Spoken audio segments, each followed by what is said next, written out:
"We need to talk," I said into the phone, voice steady even as my chest tightened. I wanted the bottom of Derek's abusive call. He couldn't accuse me of trying to harm his mother when I had no hand in it. "Eliza."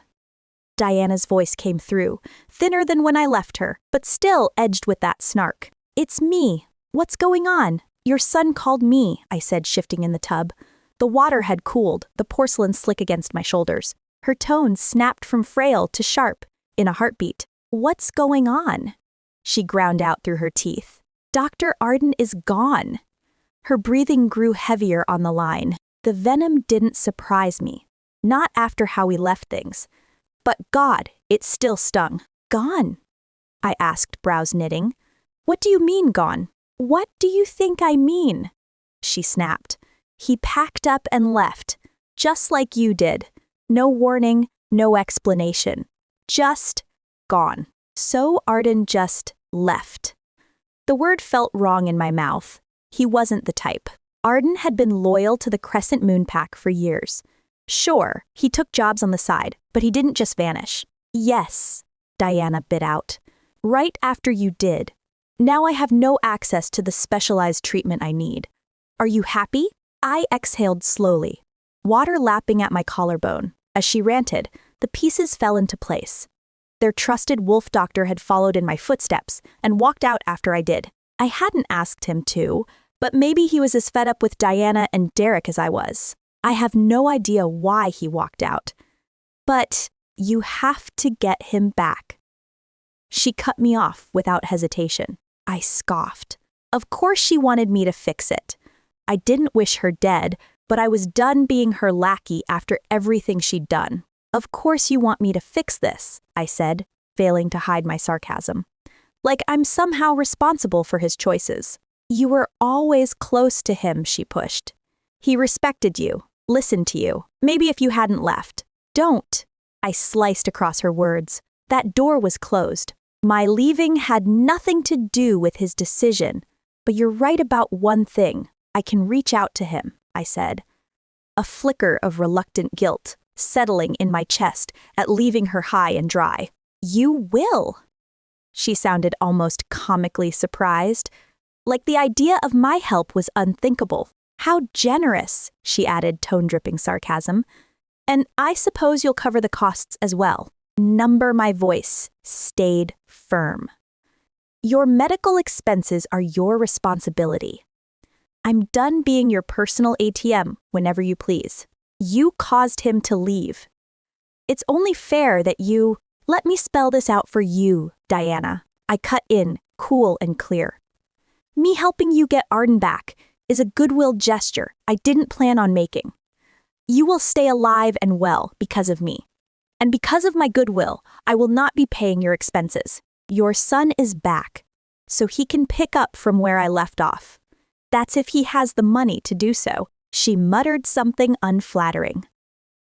Then hung up, I sighed, staring at the ceiling, typical. I scrolled through my contacts with damp fingers until I found Arden's number and hit call. He picked up on the second ring, "Luna Eliza."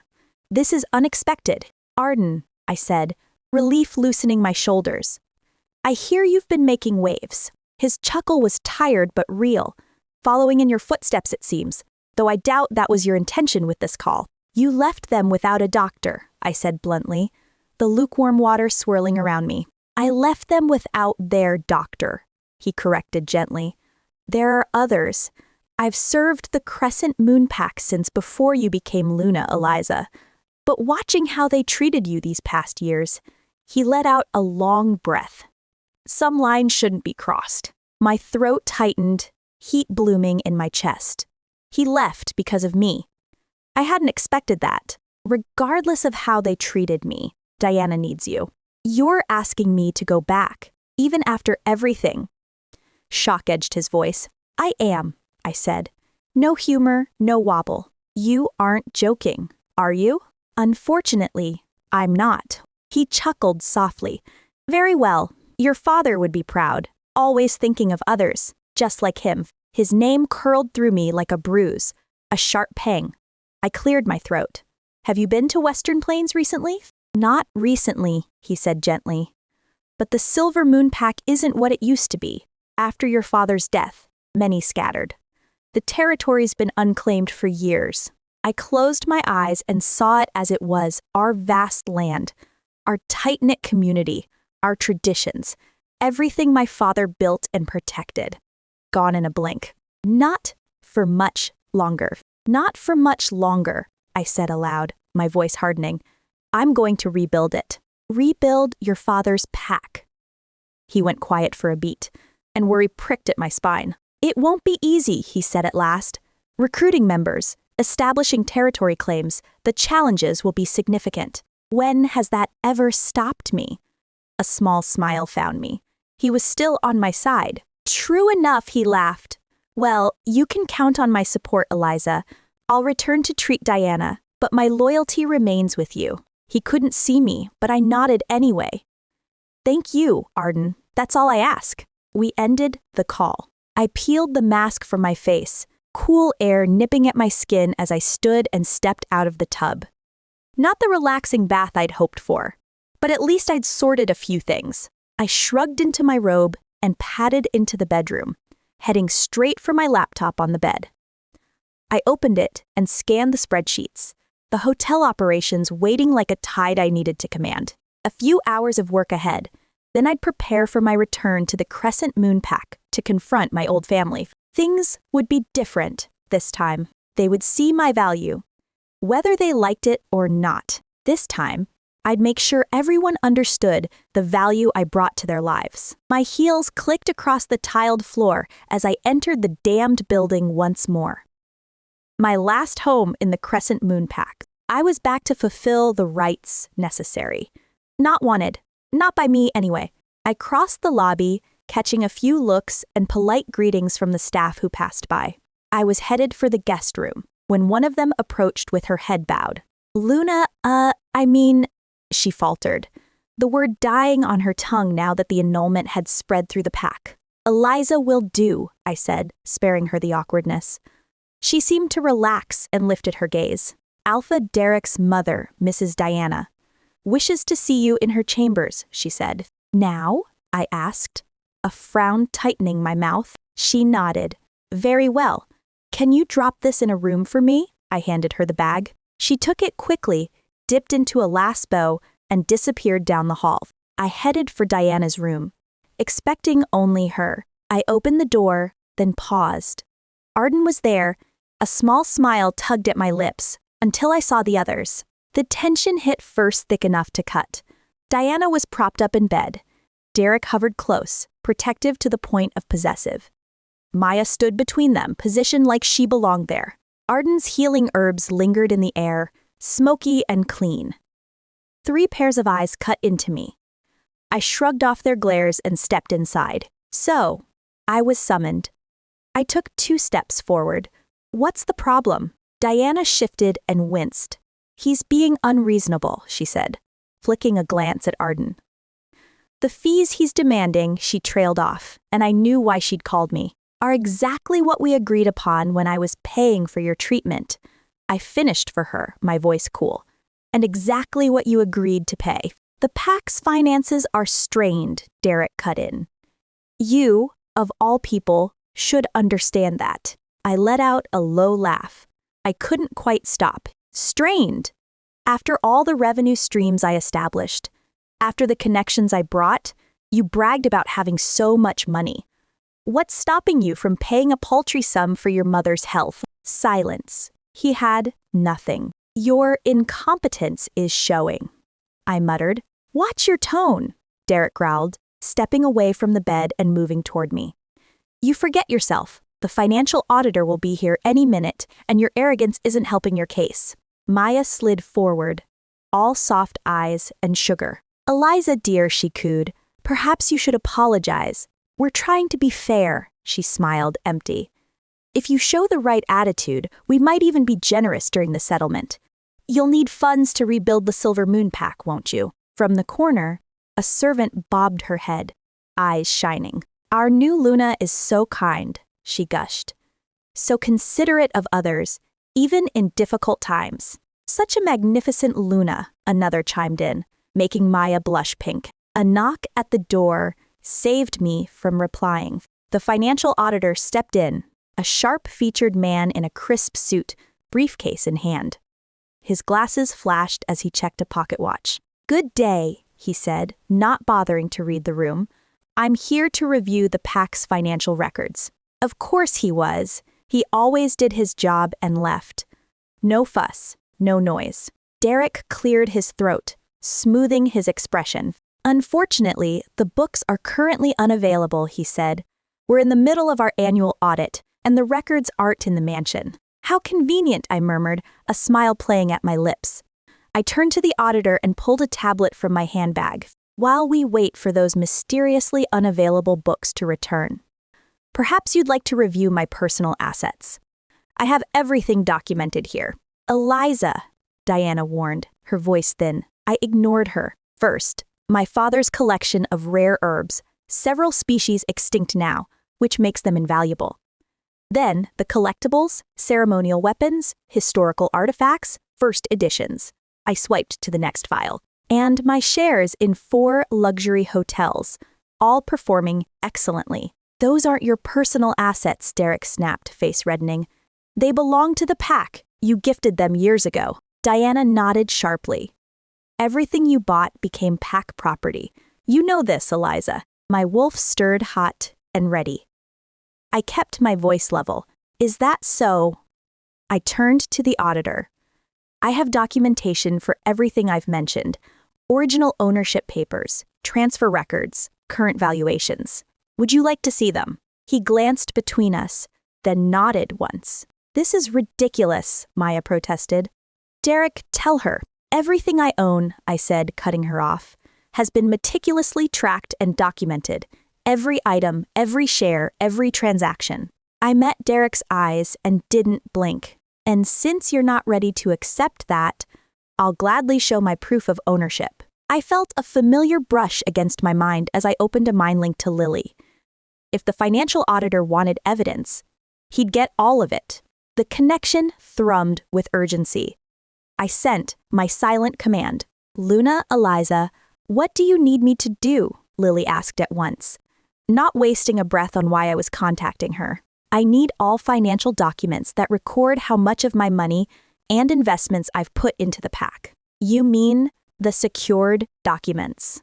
I nodded out of habit. "Yes, those. I'll have them up shortly." I ended the link and focused on the scene in front of me. Diana's bedroom, thick with tensions. I didn't bother telling Lily where I was. The link would lead her straight to me.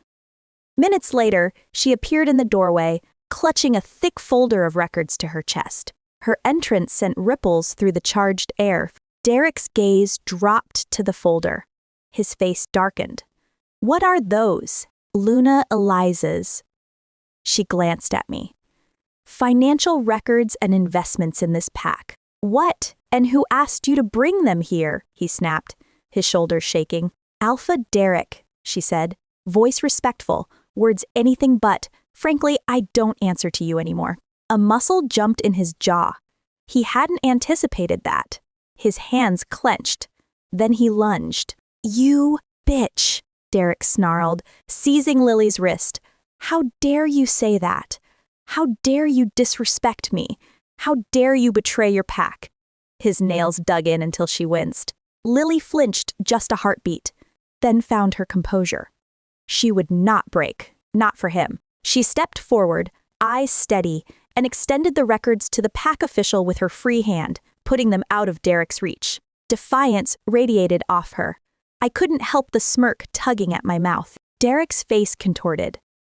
His nails broke skin, a thin line of blood welled. "You're banished, you wretch," he spat, crushing her wrist.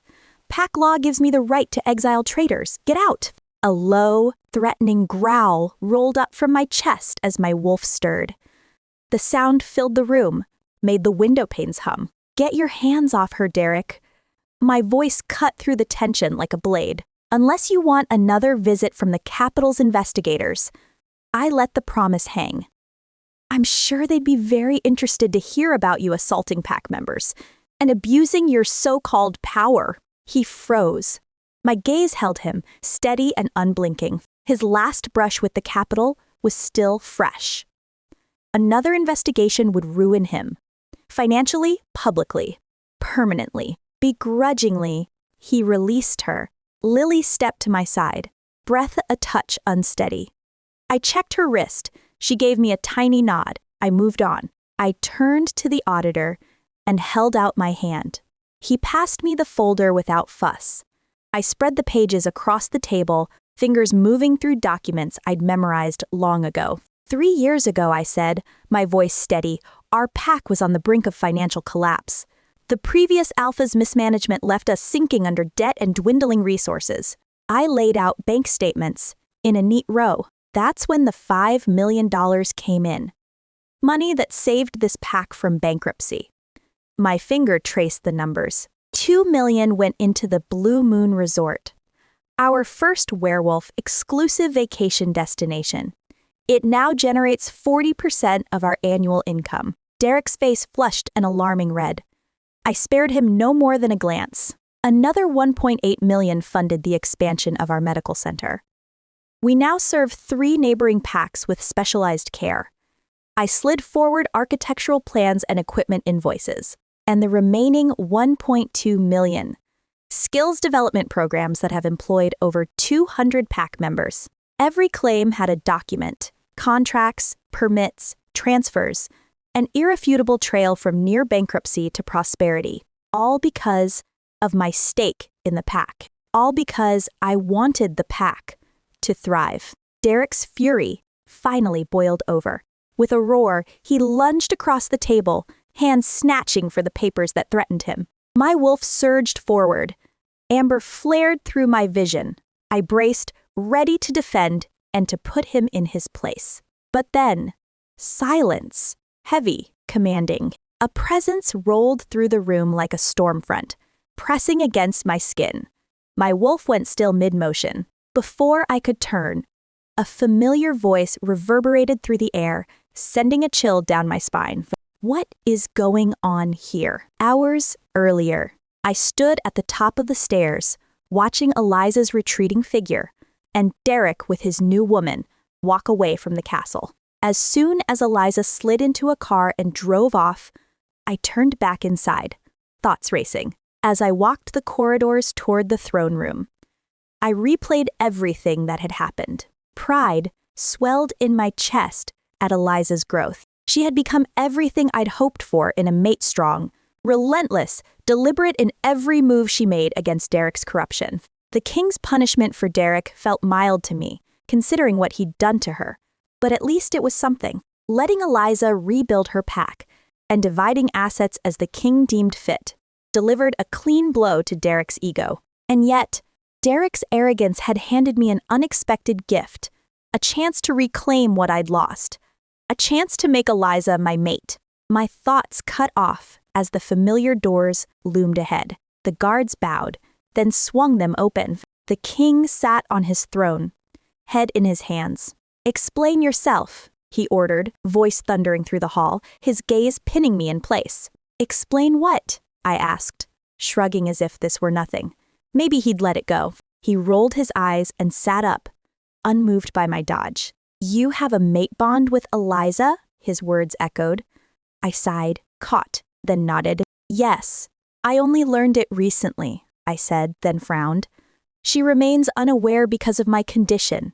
She can't sense it because of what happened at the camp." His brow furrowed.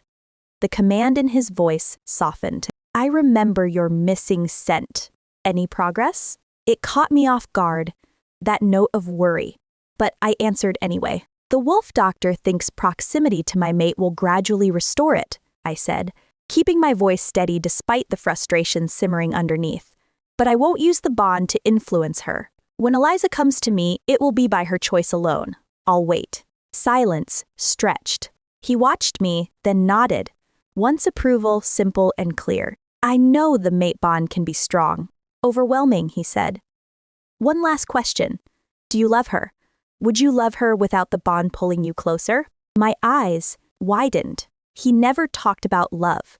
For him, the bond had always been enough. Enough for heirs, enough for duty. Why now? Regardless, I told him the truth. I do. I've been drawn to her since we trained together years ago. I left it at that. If I ever poured my heart out, it would be to Eliza face to face. Very well. I stand behind whatever choice you make, Alexander. I nodded, a smile tugging at my mouth despite myself. I stepped to the side table, gathered the documents, resource donations, property settlements, and turned for the doors. I intended to head to the Crescent Moon Pack to help her. Bring back a pup with you when you return, he quipped, no doubt wearing that knowing look. I nearly stumbled. Heat crept up my neck, a rare crack in my usual composure. His chuckle followed me out the door as I hurried away. Outside, I made the call immediately. The line clicked after 2 rings. Good day, General Alexander. What can I do for you? Fire up the jet. I'm heading to the Crescent Moon Pack in 2 hours. Of course, sir. I ended the call, slid into my car, and drove. Hours later, I crossed into Crescent Moon territory. I greeted members and elders as I passed. My wolf straining toward Eliza's scent stronger with every step. Tension threaded the air. I followed it to the main building. A security guard stepped in front of me. Who are you, and what is your business here? General Alexander. I'm here to see Alpha Derek and Luna Eliza. His face fell. He stepped back and bowed. I apologize, General. Please, go in. Raised voices hit me the moment I crossed the threshold. I moved fast down the hall. At the doorway, the scene snapped into focus. Derek stood over scattered documents, posture coiled and threatening, teeth bared.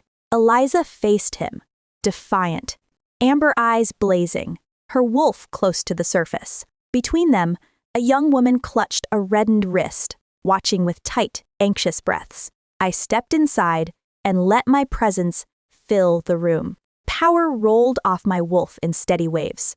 A warning to Derek, and to anyone else who might lift a hand against Eliza. Every instinct screamed at me to put my body between them, to shield my mate from even the possibility of harm. But I held back. Eliza didn't need rescuing. She'd proven that again and again. Still, I took my place close enough to strike if needed, far enough to leave her the field. My mate was fighting her own battles and winning. I would make sure no one interfered with that. Least of all, Derek. What is going on here? The voice cracked through the room like a command, and we froze. Still, we turned to see who stood there. Alexander. He filled the doorway, broad shoulders framing the light behind him. Gray eyes, sharp as steel, swept the scene in one clean pass. Derek's aggressive stance, my defensive posture, Lily's reddened wrist, the scattered documents on the table. That gaze carried authority, the kind that made even dominant wolves yield, even me. I asked a question. His voice dropped lower, more dangerous as he looked between us. Would someone care to explain why a simple property settlement meeting has devolved into this? The air thickened with his presence the moment he stepped in. My wolf stirred, a pleased rumble warming my chest. I hadn't expected him here at Crescent Moon Pack, but God, did his presence make me feel safe. This doesn't concern you, Alexander, Derek growled, though there was a thin tremor in it. This is between me and my ex-mate. Former mate, Alexander corrected, sharp as a blade, and refer to me as General Alexander. Don't forget who you're speaking to. Derek and Maya's bravado cracked under his stare. They straightened, then sank back into their seats, aggression dissolving into tense silence. They might not respect me, but they respected him. Alexander moved to the head of the table with quiet certainty and took command of the room. Now that the tension has eased, let's return to the matter at hand. His gaze pinned Derek and Maya in place. We're here for the property settlement. Any problem with continuing? The auditor edged to the side and stayed quiet, watching. Maya shifted. We just think the demands are unreasonable. If we could. I don't believe I was addressing you. Smooth final. Maya shrank into her chair. I fought the urge to smile. Very well, Alexander said, letting the room settle. Let's move on. He picked up a document and examined it, He went through each file Lily presented with exacting precision, fingers trailing over columns of numbers and legal language. He paused over the records of the $5 million investment, expression unreadable. "These numbers are interesting," he murmured, more to himself than to anyone. "Particularly this investment in the PAC's infrastructure." "I can explain," Derek started. "I'm sure you can," Alexander replied, cold as snow. "Just as I'm sure you can explain how PAC funds were diverted to personal expenses during the same period." My breath hitched. Before I could process that, he spoke again. "According to the LYCAN marriage law, Article 7, Section 2, he said, each word measured, gaze fixed on Derek. Given Alpha Derek's documented infidelity during the marriage and Eliza's substantial financial contributions to the PAC, he is required to compensate her with $3 million. This sum must be paid within 1 month." He dropped the document onto the table. Color drained from Derek's face. He lurched to his feet, nostrils flaring. "That's impossible. I can't produce that kind of money. The sum alone, failure to comply, will result in the freezing of all PAC assets."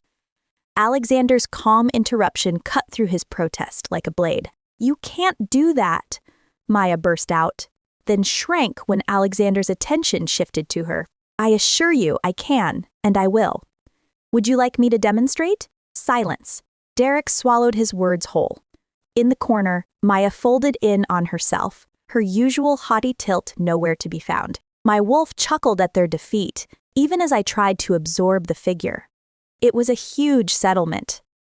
I knew I deserved it, but I hadn't expected Alexander to award it, and still, I kept looking at him. Something about him soothed my wolf in a way I didn't understand. She purred, calm, rolling over her skin at the sound of his voice. He signed the final documents, and I caught myself stealing glances, wondering ridiculously if he'd come specifically for me. He slid the papers toward me. "Your signature here, Eliza." The softness in his tone wasn't for anyone else. I took the pen, signed, and handed the documents to Derek with a small, undeniable smirk. Derek glared, mouth twisting down. Then he glanced at Alexander's dominant figure, stepped forward, and took the papers from my hands. Sweat gathered at his brow as he hesitated, then caved and signed. "A wise choice," Alexander said, dry as tinder. He gathered the documents and handed them to the financial auditor. "Make the necessary arrangements." The auditor nodded and left, leaving the room buzzing with stunned silence. I exhaled, ready to go, when Alexander spoke my name. "Eliza." He made it sound like a promise. "Yes," I turned to him, fully, "about the food donation proposal we discussed." He produced another set of documents, spreading them across the table, tugging me from my thoughts. "I believe we can finalize the details today, if you're up for it." I leaned in, eager now, pushing aside the pull he had on me. "Yes, and I wanted to discuss the possibility of skilled workers to assist with rebuilding efforts in my PAC." "Consider it done," he said without hesitation, already noting it in the agreement. "Your PAC's well-being is a priority, my priority." I looked up at him, startled, because he'd accounted for it before I even asked. Warmth spread through my chest at the simple certainty of it. Just who and what was this man? I paced my quarters, hands shaking with barely contained rage. My jaw ached from clenching. This wasn't how today was supposed to go. When I walked into that settlement meeting, I expected Eliza to grovel, to show some kind of desperation. Instead, that bastard Alexander swept in like an avenging angel and turned everything on its head. I was the one who left empty-handed, shame clinging to me like smoke. $3 million. The number tolled in my head like a death knell. I sucked my teeth, trying to figure how the hell this had happened. I was the alpha of the PAC, for God's sake. A celebrated general personally praised by the king for my efforts in the war, and yet I found myself in debt to the woman I had cast aside. It wasn't fair. If Alexander hadn't shown up when he did, I might have convinced the auditor. The memory of his arrival made my blood boil. The way he strode into that room, all power and authority, shifted the air itself. Every wolf present straightened their spines without thinking. Even my wolf cowered slightly. Not that I'd ever admit it aloud. His intervention ended any chance I had of turning the situation in my favor. I hissed under my breath, then forced a long inhale. Calm down.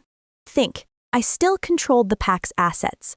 I could pay Eliza, and with the pack's resources, I could eventually recover the money. It would take time, and it would cut into planned expansions and improvements, but it was possible. The pack would suffer for it. My pride refused to acknowledge that out loud. You're going to wear a hole in the carpet. Maya snapped from my desk, her face twisted in barely concealed disgust. Would you stop pacing? I halted and turned to her. Her perfectly manicured nails drummed against my mahogany desk, a small sound that grated more than it should have. I'm trying to think. Well, think harder without the incessant shuffling. She shot back, standing. Her designer dress rustled as she moved. Another reminder of her expensive tastes. Do you even understand what just happened in there? $3 million, Derek. That's not pocket change, even for an alpha. My wolf bristled at her tone. I kept my face calm. I'm well aware of the amount, Maya. Are you? Because you just sat there like a puppet while that fool Alexander dictated terms to you. You an alpha, the alpha of the pack. She threw her hands up, her diamond bracelet catching the light. What happened to the man who told me we'd have everything? Gifts of glittering jewelry, the lavish wedding I always dreamed of, the luxurious life after our victory in the war. Were those just lies to get me into your bed? The accusations stung. They weren't lies, they were promises I meant. Promises that now sounded like foolish boasts. Boasts I still wanted to fulfill for her. I reached for her, but she stepped back, mouth a hard, flat line. Maya, listen. No, you listen. She cut in, voice sharp as a blade. I didn't leave my pack to marry a man who can't even provide a proper wedding, much less a life together. What about my bride price? Or do you expect me to marry you for free? Her words hit like a physical blow. I stared at her, seeing a side I hadn't seen before. Where Eliza would have worried about the pack's welfare, Maya thought only of herself. The contrast was stark and uncomfortable. Stop it. It wasn't fair to compare them. We could always withhold some of her property, Maya said, tone turning calculating as she stepped closer, eyes wide with a greed I knew too well. There's no way Alexander can monitor everything. Bitter rose in my mouth. Despite everything, the thought of stealing from Eliza felt wrong. She wouldn't have stooped to that, even at her lowest. That's not an option, I said, firmer than I expected. I didn't like Eliza, but I wasn't a thief. Maya's eyes narrowed.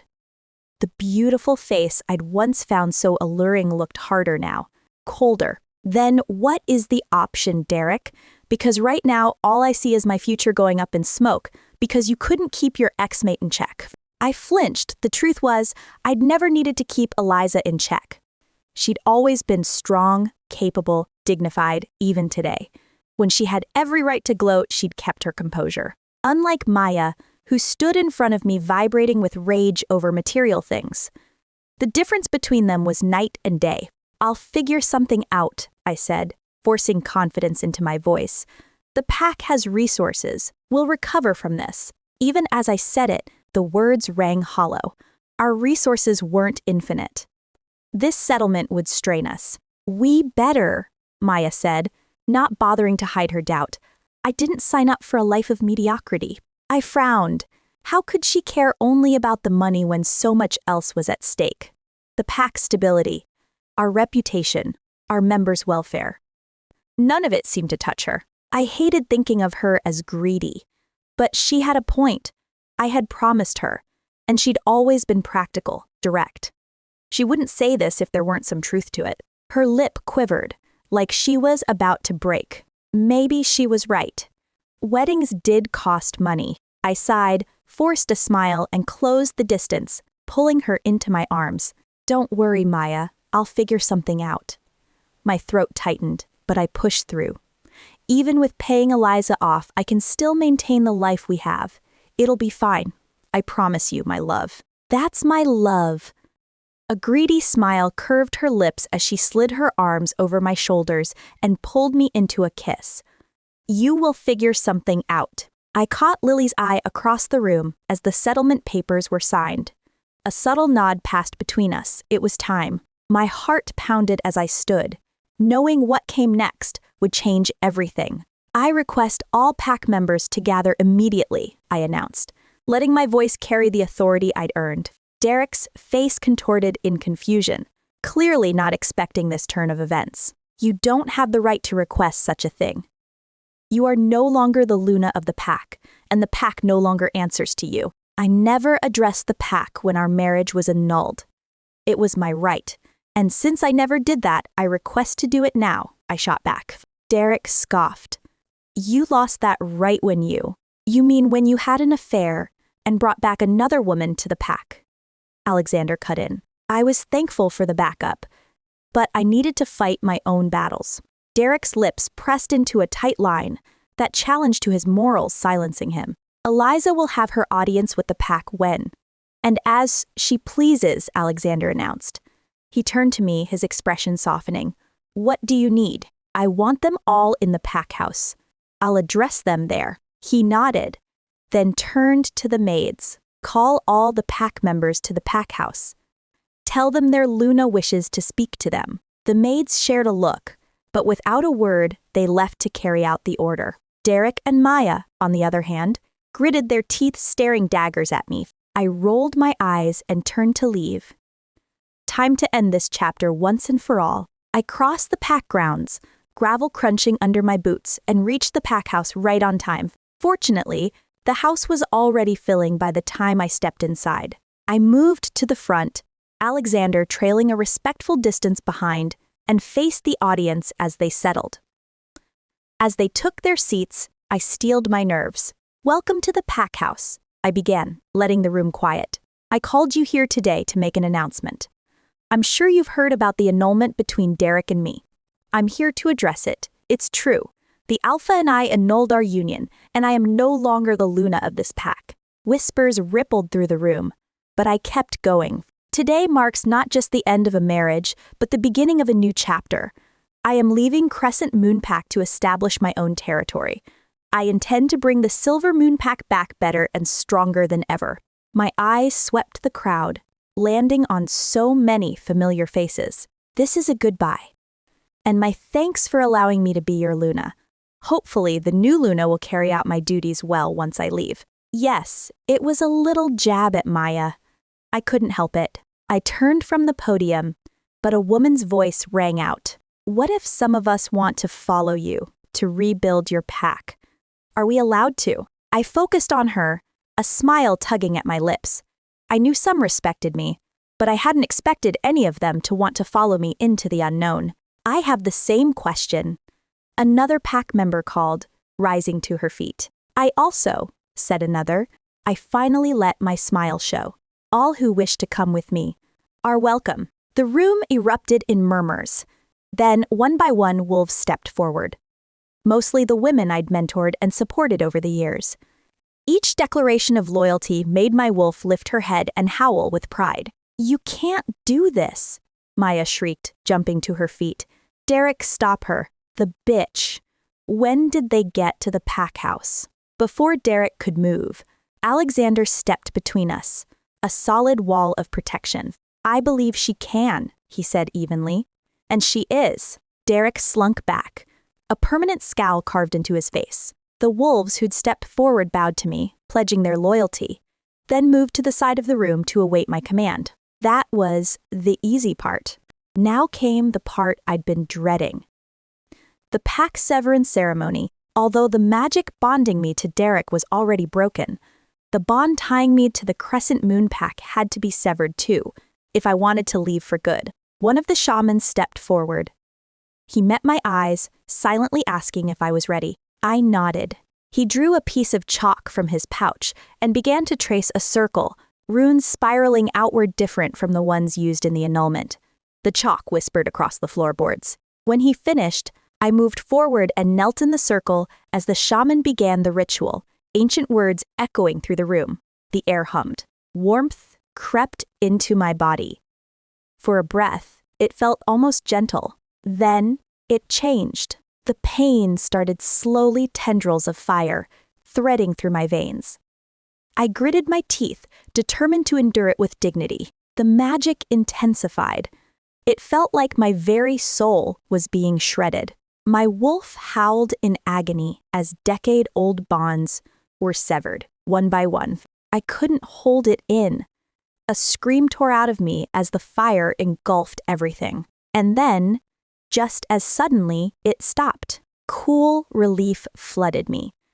The world went quiet. Pins and needles rushed through my legs. Hands steadied my shoulders.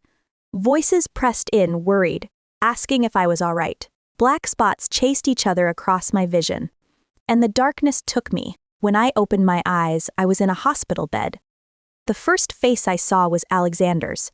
He sat beside me, his presence oddly comforting, his gray eyes locking with mine. "Welcome back," he said softly.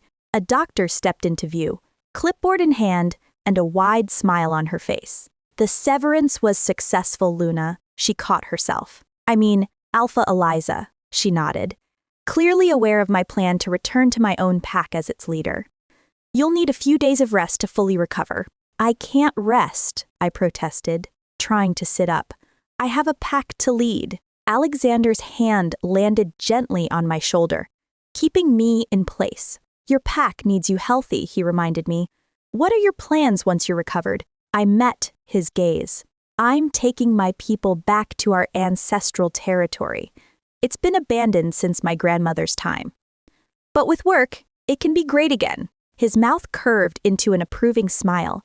He pulled out his phone, already typing. "James," he barked into the device, "assemble a team of our best builders immediately. Full renovation crew, priority status.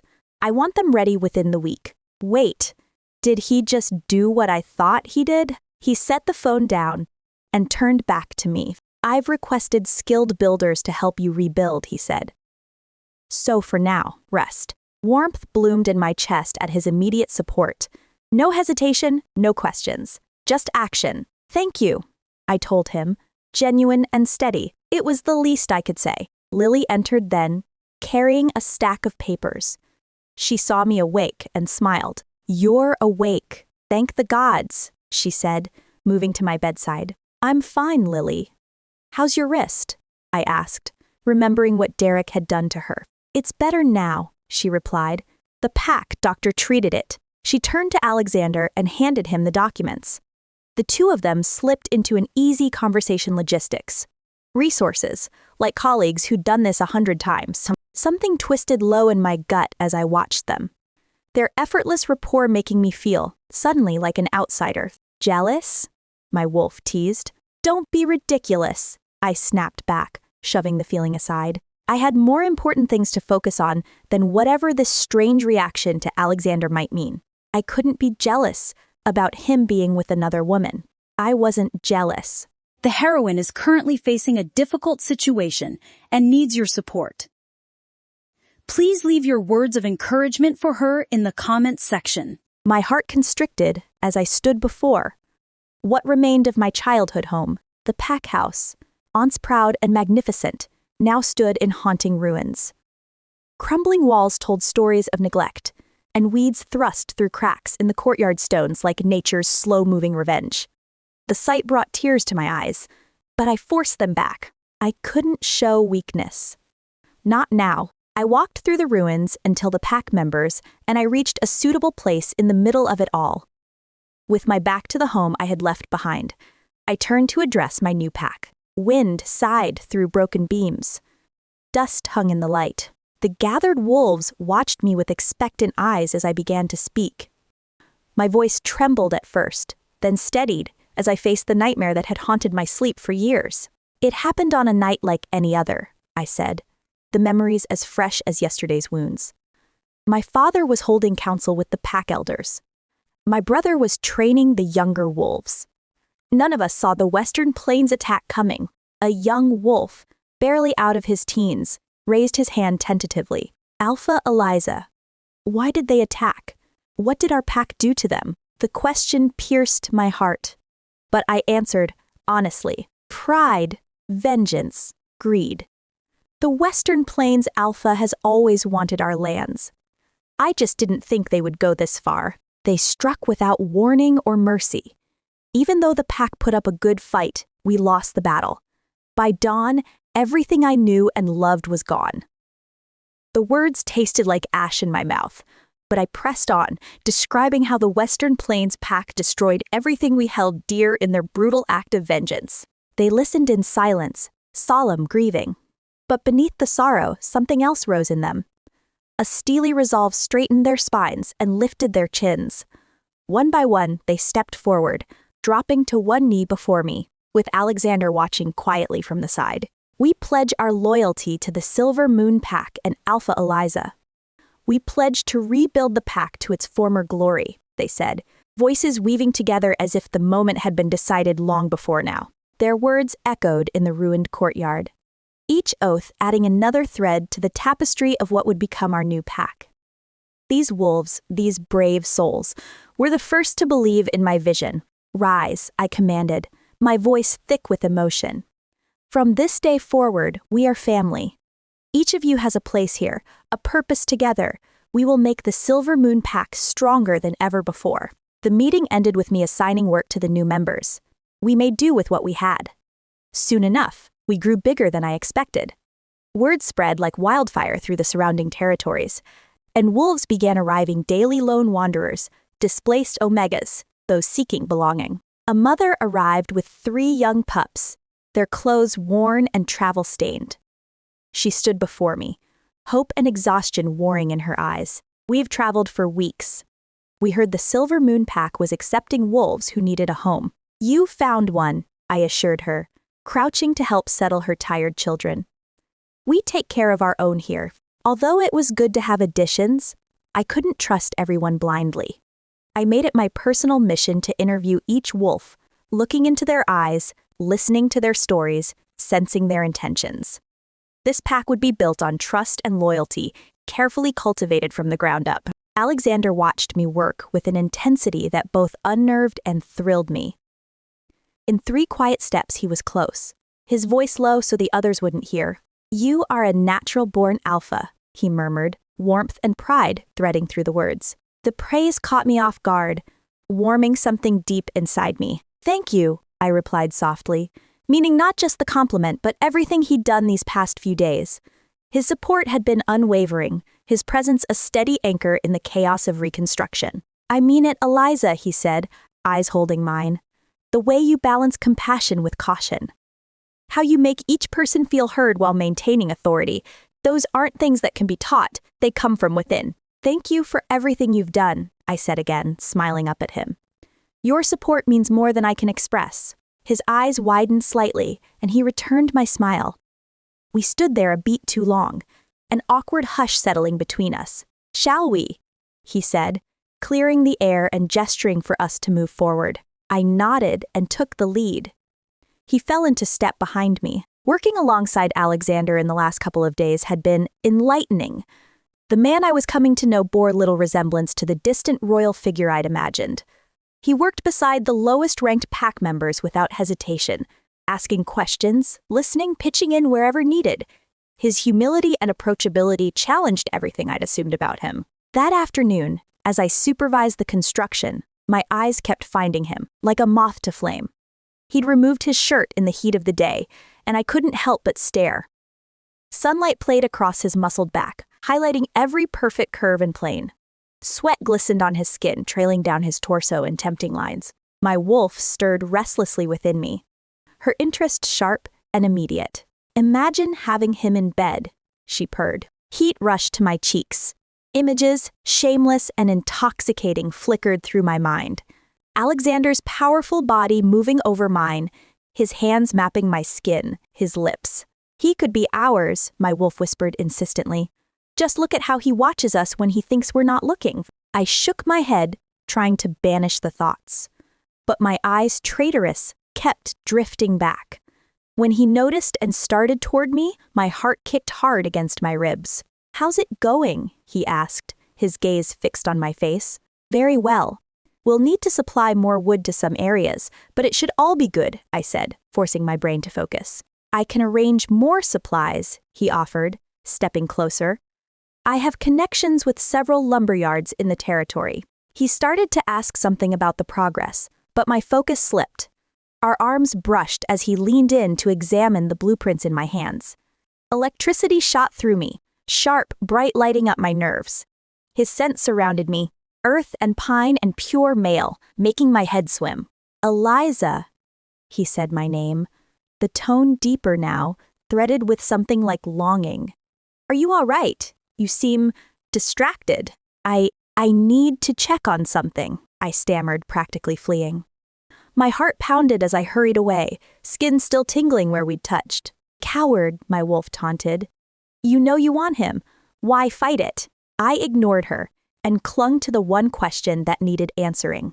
What the hell was happening to me? I wandered the pack rounds without aim, trying to steady the thudding in my chest after that run, in with Alexander. His scent still clung to the air, clean, sharp, impossible to ignore. It fogged my thoughts.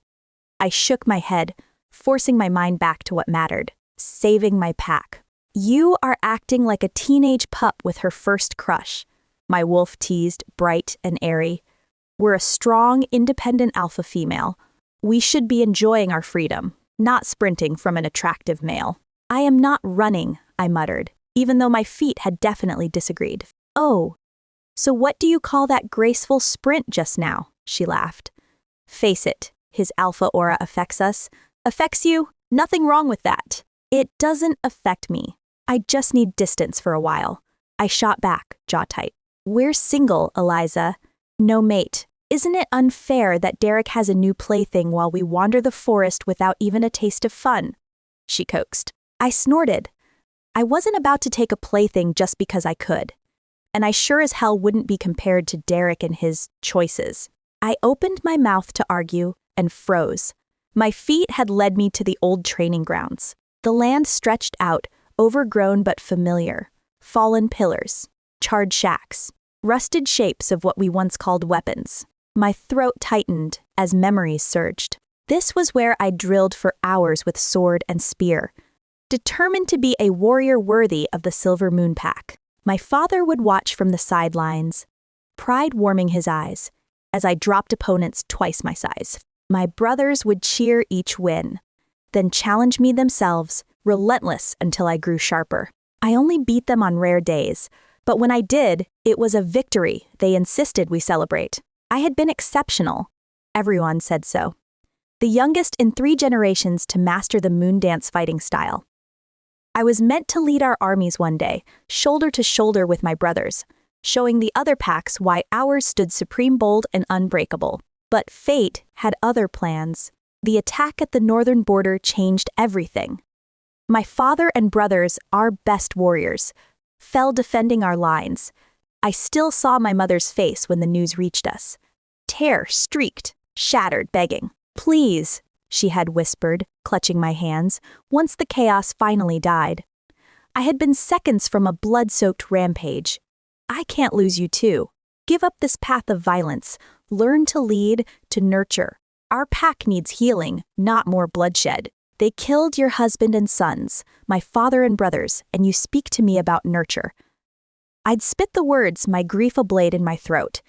You want me to ignore what the Western Plains did to us, to let our fallen go unavenged. How can you even say that?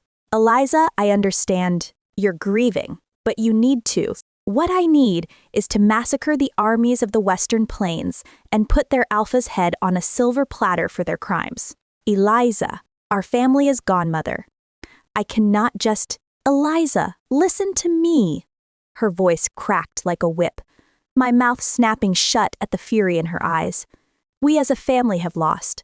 The pack has lost. We have nothing and no one. We have been wiped out. Do you not understand? You got away, and there is nothing to stop those murderers from coming back to finish the job. With your father and brothers gone, you are now the alpha, a destroyed pack. Yes, but I have faith you will bring us to our feet again. You will restore our heritage. You cannot do that if you are dead. My fingers found a weathered training post now, the bark rough beneath my touch. We were both wrong, weren't we, Mother? I whispered to the empty grounds. If I'd stayed true to the warrior's path, maybe I could have stopped the massacre. Maybe I would have spotted the Western Plains spies before it was too late. The brutal precision of the attack still stalked my sleep. They struck like surgeons, leaders first, then a methodical sweep through the compound, the elderly killed in their beds, women and children hunted down as they fled. It wasn't just murder, it was execution. My people didn't deserve that. Some claimed it was retaliation for Alexander's victory. His 10,000 wolves, humiliating their 100,000 in open battle without breaking a sweat. But that never sat right with me. Battles cost blood. Everyone knows that. The level of infiltration needed for what they did. That takes years, decades. No pack spends that kind of time and coin over a single, bitter loss. Their spies used silver-coated blades, ensuring wounds wouldn't heal. They sealed exits before lighting fires, forcing a choice between burning or running into waiting ambushes. Not angry soldiers. Calculated vengeance. Vengeance that had no right to exist. Heat bled out of my cheeks, fury cooling to steel. My hands fisted at my sides as I stared across the field where I had once prepared for a different kind of war.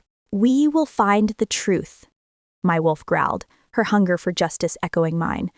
We will uncover who truly ordered the attack and make them pay for every innocent life they took. Alexander would help us, she added more softly. You've seen him with the pack. He understands justice. I closed my eyes, hearing his earlier words about my leadership. Would he still admire me if he knew the darkness in me? The thirst that drives me. It doesn't matter. The Western Plains will learn they didn't kill all of Silver Moon's warriors. They left one alive, one who learned to lead an army. And I will make them pay. My fist curled around the knife hilt, ready to unsheath as I sprinted into the heart of the battlefield. My heart pounded like the war drums miles away. Almost immediately, an arrow hissed over my head and pierced the throat of the man in front of me. He dropped to his knees, blood gushing from the wound. Run, Eliza, run. I turned toward the voice, but the primal, brutal snarls swallowed everything. I couldn't see who had called me. Eliza, by the goddess, run. Mom. This time I knew it. No doubt. No mistake. But what was Mom doing on the battlefield? I spun toward her voice and saw her standing amid the fallen. Her dress soaked in blood, so thick I could taste copper at the back of my throat. Mom, run! I shouted, but the sound barely clawed free. 2 men were closing in from her left and right, and she didn't see them. Mom! I tore my blade free and ran. I ran as fast as I could, but the distance only stretched. The faster I moved, the farther away she seemed. Mom! The words scraped out, thin as a breath, tears blurring everything. I pumped my legs, feet slapping mud, fists punching the air. The man on her right lunged, his knife flashing. In one swing, he severed her head. No, blood poured from Mom's neck as her body crumpled. My lungs seized. I fought my own body for air while the men kicked her head back and forth, laughing, giggling like boys at a game.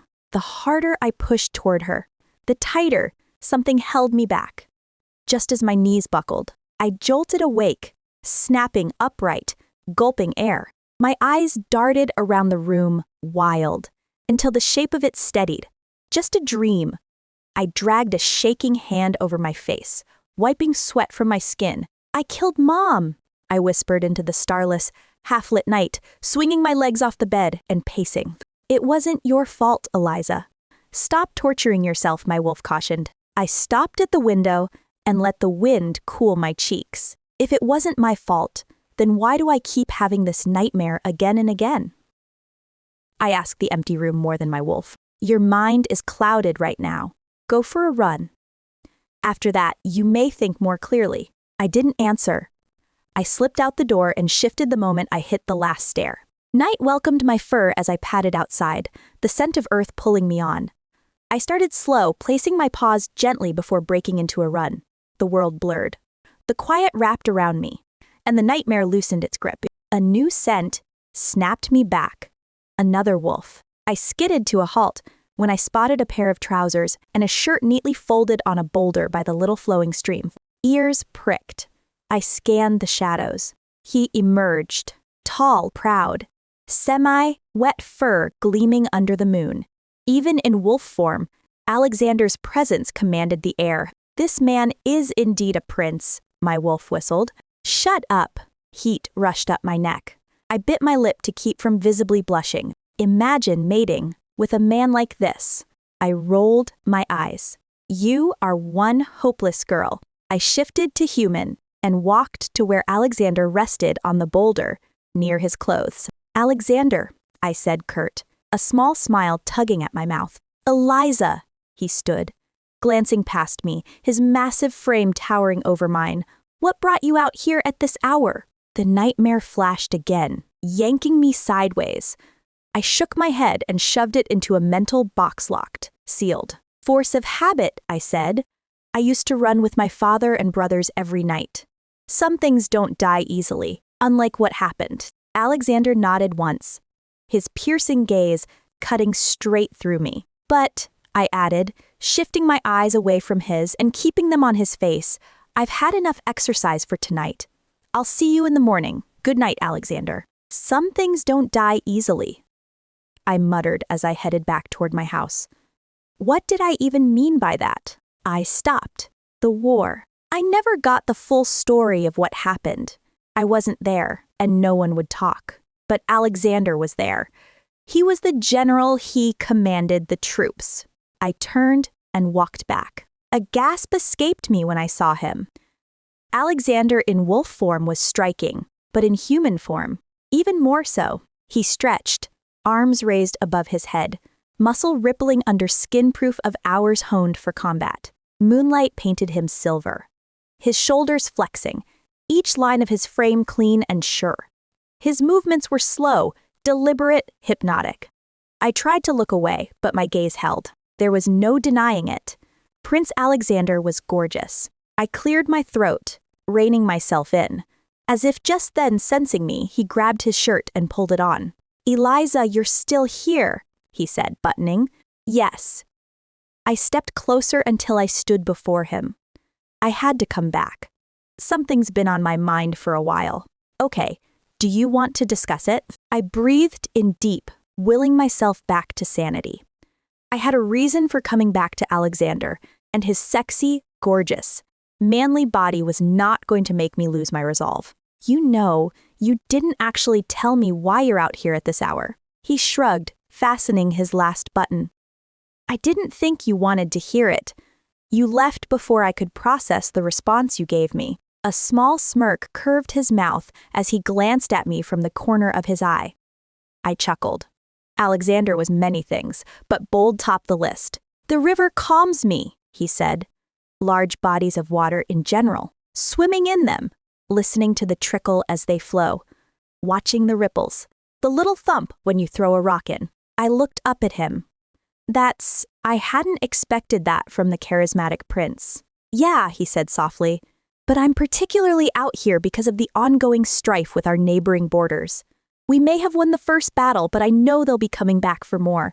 I don't know what prompted them, but I'm certain they didn't just lash out."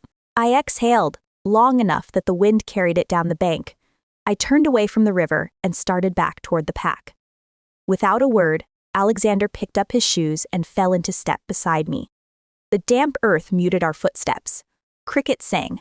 The trees whispered overhead. "If your troop ever needs an extra soldier, you can always call on me," I said after a quiet stretch. He let out a light laugh. "What?" I asked, chuckling. "I had my fair share of training when I was younger." "You did?" he drawled. I nodded. "These woods saw my first sparring match, and my first defeat. My brother made sure of that." "Well, I'll keep that in mind." I sniffled once and tucked my hands into my sleeves. "Since we're on the topic of the Dune and Western Plains waging war against us, Can you tell me what exactly happened on the battlefield that day? Alexander paused, gave me a brief look, then kept walking. No one has told you how it happened. I shook my head. I came back from work and saw some soldiers bearing the news of their deaths. But I also want to know what really happened, because I meant it when I said I could help. He fell quiet. The only sounds were the soft hiss of wind through leaves and the chirp of insects. For a moment, I forgot how late it was. It was a calm, peaceful day in the capital, just like every other day, Alexander began. My head snapped toward him. My father and brother never spoke about the war, no matter how much I pleaded. Hearing Alexander talk about it now felt like a door opening. I was attending to some affairs at the capital when one of my men rushed into my office with news that we were being attacked from both sides of our borders, the Dune Kingdom and the Western Plains. As you'd expect, I dashed out of my office. Before I could get there, some of my men secured our southern border, stopping the soldiers from the Dune Kingdom from breaking through, but we weren't so lucky on the western side. We were taken by surprise. We sent out word throughout the capital. We sent messages to Crescent Moonpack and Silver Moonpack immediately. Some men got here as fast as they could, but, as I said, we were caught off guard. He paused, jaw tight. The king, my father, tried to contain whatever was happening, but they drew their swords and came at us. Again, we were outnumbered. The fight lasted as long as it could, and I watched my men kill and be killed. The goddess has received them. I wanted to protest at that, to say something, but I kept quiet and let him continue. The Westerners almost killed all my men that day. Luckily for us, they lacked teamwork and started fighting amongst themselves. I noticed and exploited it, immediately planting seeds of doubt among them as we clashed knives. You should have seen how fear can weaken even the strongest men. He exploited their weakness, my wolf murmured, pleased. He is the general. What else do you expect? I told her, rolling my eyes inside my head. We managed to bring a lot of them to their knees, and those who were lucky to be alive fled, Alexander said. I nodded, absorbing each word. I hear you, Alexander, but I still don't understand why the Western Plains Pack and the Dune Kingdom would want to wage war against us. The borders have always been a little shaky, sure, but war. I wasn't expecting that, especially after all these years. Again, Luna, we were caught unawares. My men and I are doing our best to get to the root of it. He paused, biting his lower lip as if weighing how much to share. We've taken certain measures to look into this attack. Did you see how sexy he looked biting his lip? My wolf purred, almost pulling me off track. Please behave, I muttered to her, giving my head a tiny shake to clear it. Would you mind reenacting everything you just described on a strategy board? I asked. I need a clearer picture of what happened. Alexander let out a light laugh. If I'd known you were this into wars, I'd have taken my time to document everything for you. My wolf pranced in delight, and I couldn't help but smile. No, I wouldn't mind. This place is a shadow of its former self. I looked over my shoulder, raising my brows at Alexander as he wiped imaginary cobwebs from his face. You've been here before. I am the prince of the LYCAN kingdom. He wore a smug smile. I shook my head. I stood in the middle of the war room, hands on my waist, letting the emptiness sink in. Before the war, a tall, round oak table had dominated this space, passed down for generations. It was where my father, and his fathers before him, planned and argued and fought for our pack. Now the table lay in pieces, scattered like bones. I turned slowly, taking in the room where I'd once imagined myself standing at that table, making decisions that mattered. A rat skittered past, snapping me out of it. I glanced at Alexander. He was still surveying the ruin, lost in his own thoughts. Come on, I said, tapping his shoulder. We left the war room and crossed to my office on the other side of the building. The office wasn't any better. The air was cool, the faint tang of ash still clinging to everything.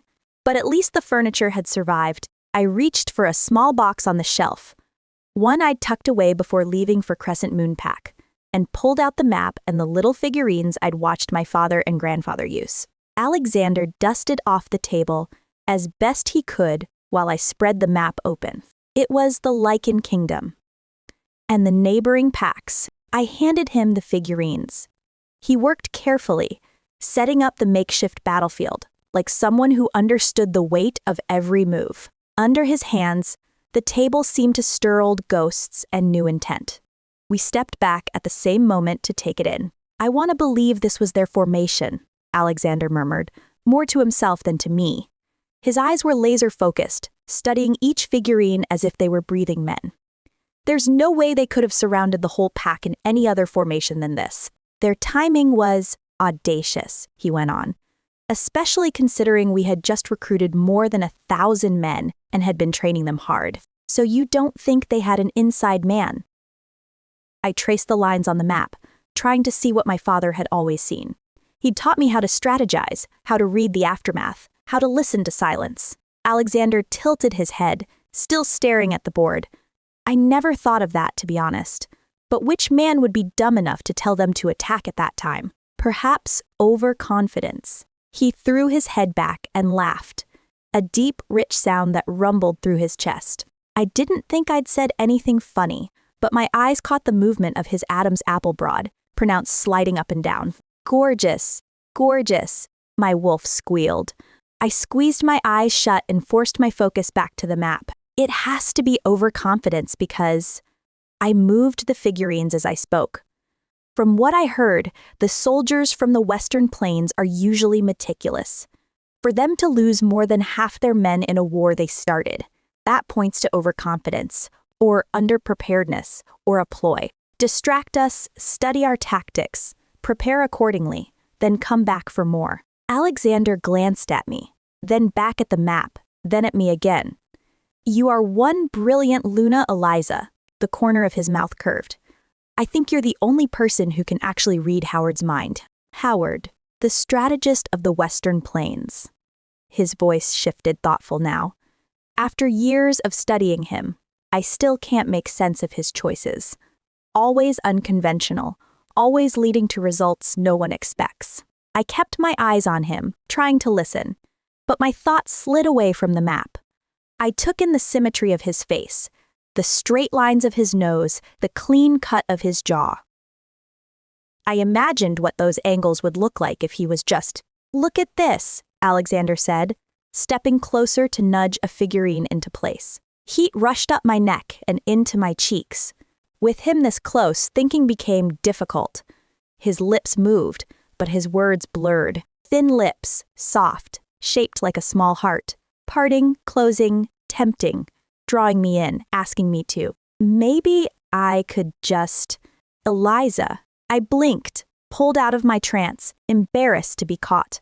I met his gaze, and the intensity there stole my breath. "Are you okay?" His voice softened. His eyes skimmed my face, gentle, careful. I nodded.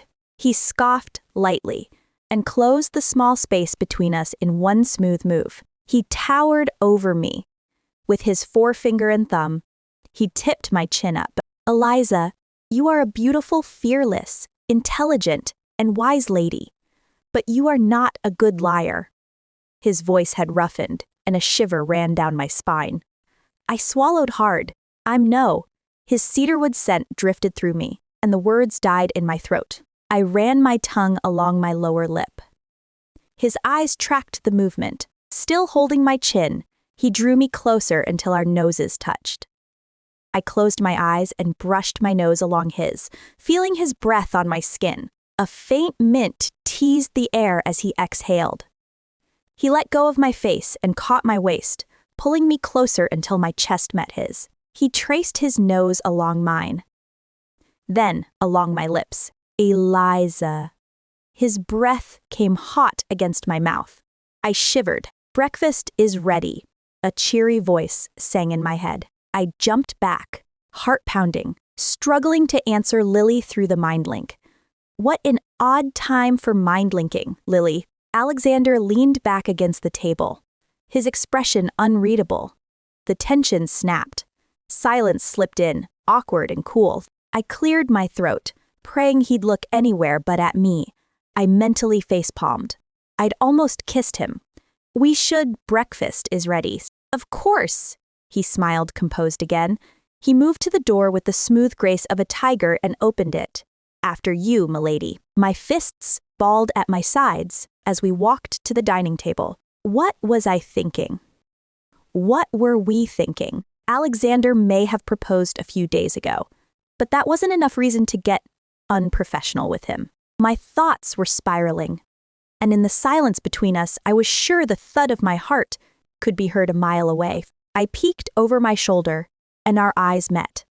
He opened his mouth, then shut it, chewing at the inside of his cheek as he looked straight ahead. Me too, Alexander. Me too, I muttered under my breath, unable to assemble the mess in my head. It wasn't often that Alexander was at a loss for words, but last night had clearly thrown him off balance. As we neared the dining room, the familiar chatter washed over me, pulling me back to everything I'd missed. Me, my parents, my brother, my father's beta, my mom's right-hand woman, and a few warriors from our pack. Well, look who finally decided to join us, Lily called out as we walked in. Chairs scraped against the tiled floor as everyone stood in respect for me and the prince. Lily narrowed her eyes, head tilted. I don't want to believe you two stayed up all night, and together. Why would you assume that? I muttered. She pointed at our faces, the dark circles. I might not know much about sleep, but I know nobody wakes from a good night with shadows like those. There was still tension between Alexander and me, even with him behaving as if nothing had happened, and I didn't want to confront it here. Not with everyone listening. I waved Lily off and moved to sit. The only two vacant seats were side by side. I glanced at Lily. I began. Then Alexander pulled out a chair and sat. Never mind. I sat next to him. Our arms brushed as I reached for a serving, a spark snapping through me. I shook my head, forcing the bubbling thoughts to settle. The room steadied too, back to normal. Cutlery clicked against plates. We ate. Luna, one of the warriors on the renovations, said, drawing everyone's attention. Out of the 4 projects we started, 2 are now complete. 2 might not be huge, but it's something. Oh, stop it, Noah. I'm glad to hear that, especially since we only just began.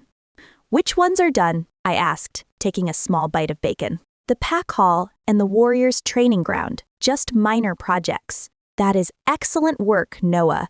And if we keep this dedication, we'll have our pack up and running in no time. Agreement rippled around the table. A few warriors shook Noah's hand and patted his back. If the training ground is ready, I can assist with training anyone who needs development, Alexander offered. At least let me be useful while I'm here. I stole another glance at him smiling widely at Noah and eating like everything was normal. Or maybe it was? And I was reading too much into it. A cheer broke out around the room. The Alpha Prince offering to train our warriors wasn't just an offer, it was a statement. A wave of exhaustion hit me as I turned to give thanks, pushing the words through a tight throat. I leaned toward Lily and muttered that I needed sleep, then excused myself. As I left, I felt his gaze on my back. Alexander's even without turning, I knew he was watching. I collapsed onto my bed the moment I reached my room too tired to change. I dragged the duvet over me and let sleep take me. He appeared at the edge of my vision, moving with the slow precision of a predator closing in on prey. I squeezed my eyes shut to banish the image. But he stood there, real and unmoving. How long are you going to keep fighting this? Fighting me? His voice was low, smooth. In one fluid motion, he climbed onto the bed and caged me in, his thighs bracketing mine. The mattress dipped beneath his weight.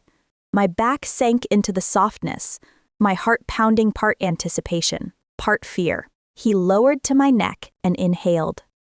You're beautiful, and you smell perfect. I shifted, trying to hold back the heat flooding through me, pooling low and hot. His tongue traced a line along my throat.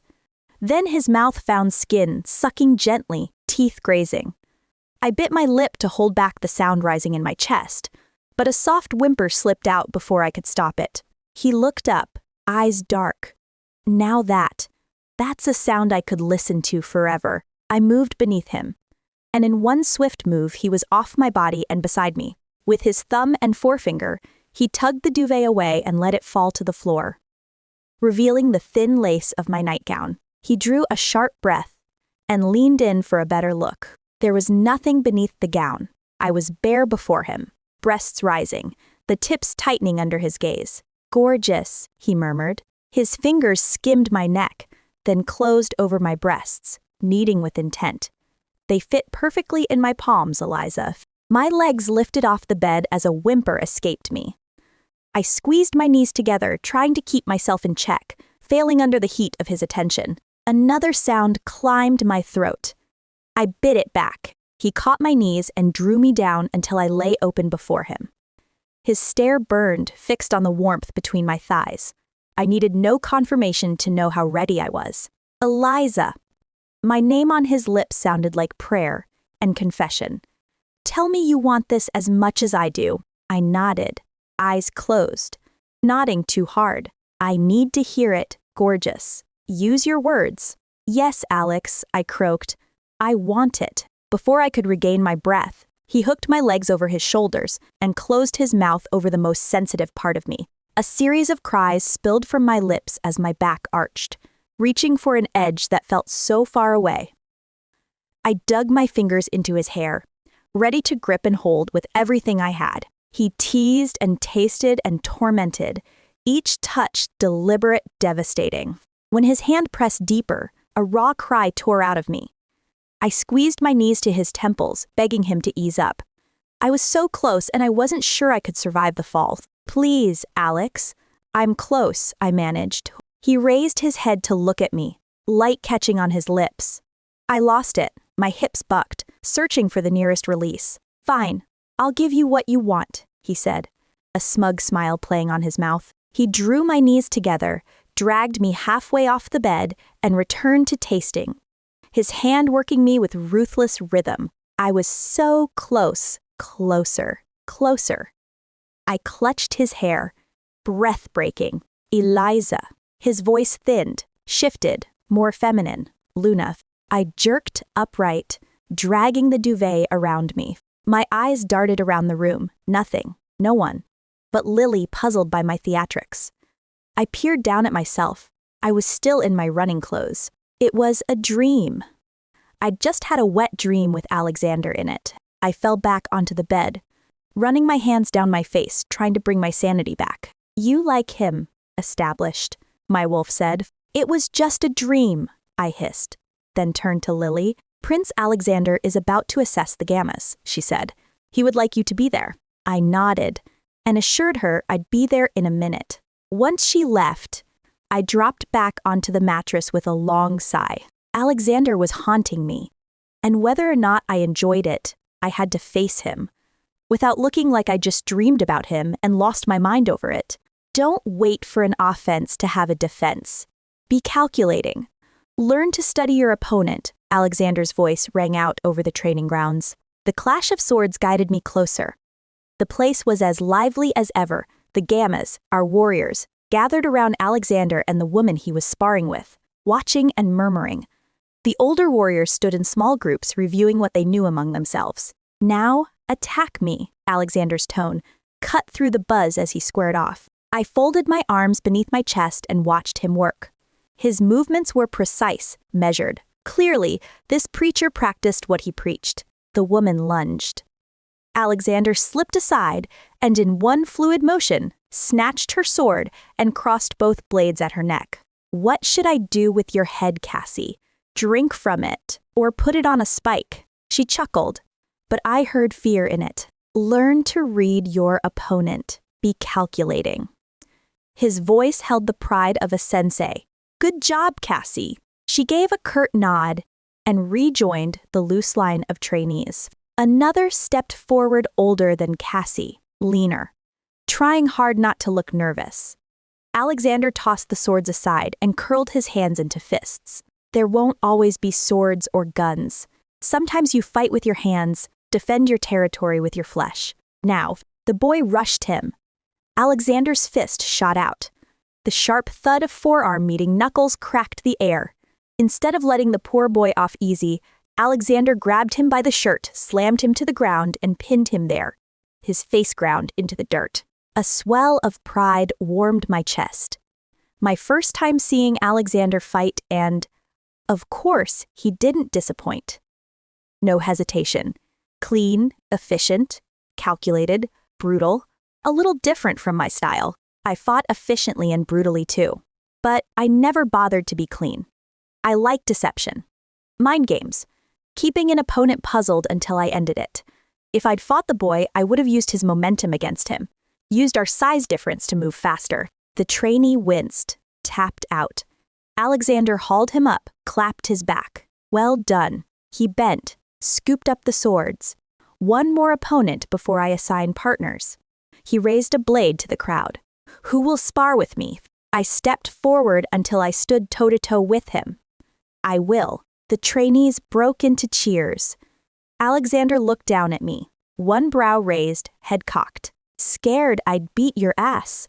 I don't fight women, Eliza, he murmured for my ears only, eyes pleading. I shrugged. I hear you, Mr. Gentleman, but you know what they say.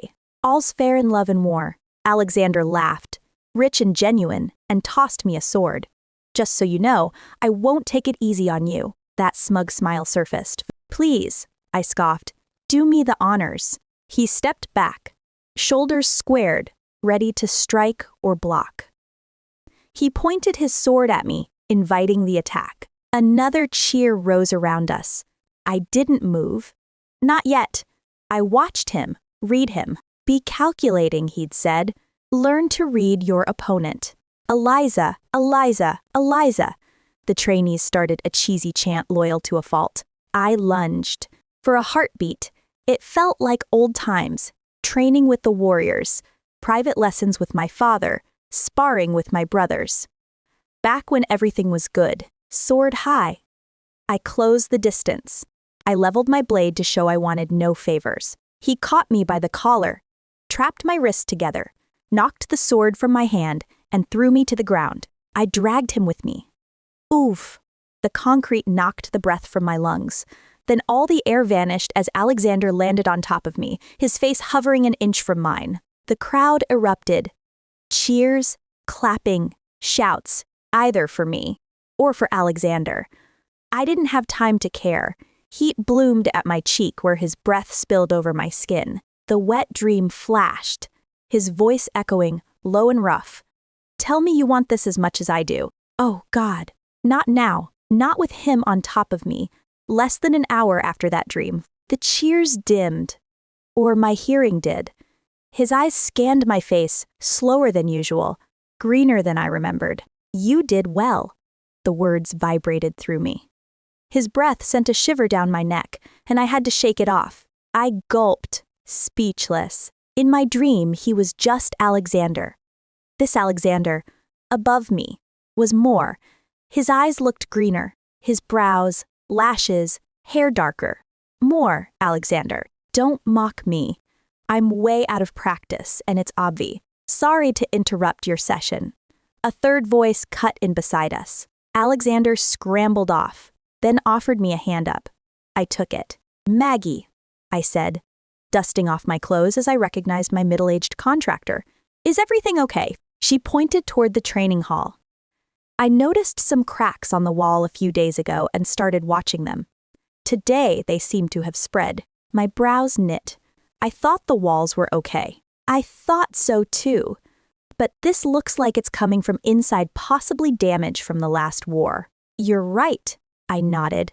Let's go have a look. I'm coming too, Alexander said, falling into step beside me. As we walked side by side toward the hall, my heart swelled with pride. Our sparring had lasted only seconds. But the sword in my hand, the rush in my veins, that was what I needed. That was alive, and in that moment, I was.